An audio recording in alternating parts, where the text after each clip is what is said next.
So far, so good. We've made some progress. People now make requests, civil society and the media make requests, and they get responses from time to time. But citizens, there is indeed more awareness, so that citizens and indeed the media, journalists can use the law some more. The law is still grossly underutilized. So I will not even talk about amendment at this point. All I will say is that the law is underutilized. As you will see, most Nigerian agencies do not make proactive disclosure. At times, they do not even respond to requests by citizens and by the media. So we need to do a lot more of that. So when we do a lot more of that, if we now use the law, enforce the laws, and ensure that we get more results from it, then we can begin to talk about maybe amending the law to tighten it or to strengthen it. Yes, I said that the media need to pay more attention to the law and hold officials accountable regarding what they should do. I spoke about the need for more for naming and shaming for those who keep violating the law, that there is a need for us to pay attention. I said there is also a need to engage the judiciary so that FOI cases can be more speedily treated, so that people can get more results. And if they go to court, they are sure that within a short time the cases will be determined.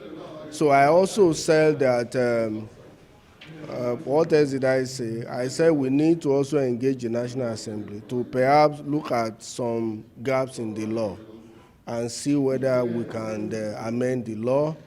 Like a lot of people talk about the 7-day being too small, about not holding the Attorney General and the agencies accountable. So I was thinking about we could tighten the law. But of course, along the line, we need to tighten the law, strengthen it. But I'm saying that even what we have now is not too bad, and all we need to do is to popularize it and use it a lot more. Oh, absolutely. There is a need for a review. First and foremost, I would say that the mere fact that we have the Act at all, we're better than many African countries, many other countries in the world. So it's a good first step.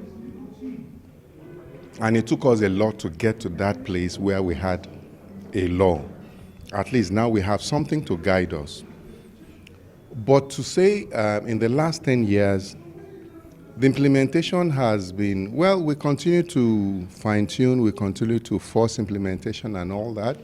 I give credit to civil society organizations like Public and Private Development Center, like Right to Know, like MRA, Media Rights Agenda, and the head of Media Rights Agenda, who has been at the forefront of pushing for the enactment of an access to information law. I said during the dialogue that sadly it is civil society organizations that have been at the forefront of, using the Act through making requests and so on. I would also say a few organizations like my organization, like Premium Times, a few journalists have actually also done that.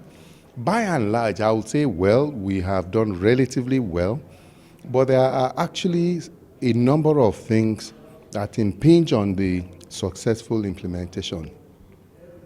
One, there are certain things that are supposed to have been done by the Office of the Attorney General.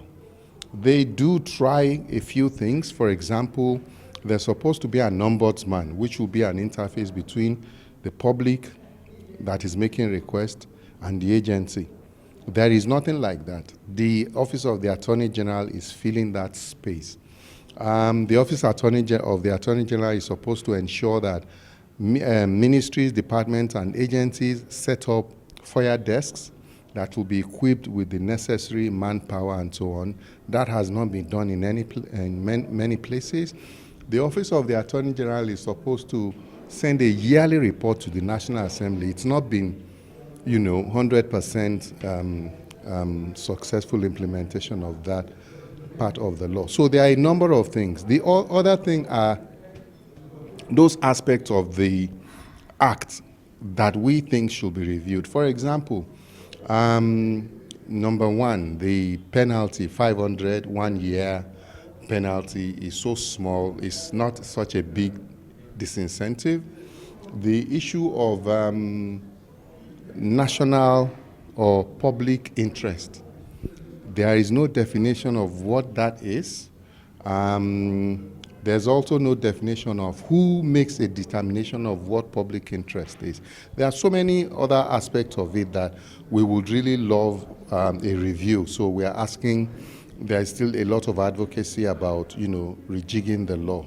So to answer your question, I think we've done well, but a whole lot still has to be done to get us to where we need to get to. And part of that has to do with journalists making more requests, because the FOIA law is actually a veritable investigative journalism tool. Yeah, from what has happened at this dialogue today, I do realize also there is a gap in terms of awareness, creating awareness about this among the ordinary Nigerians.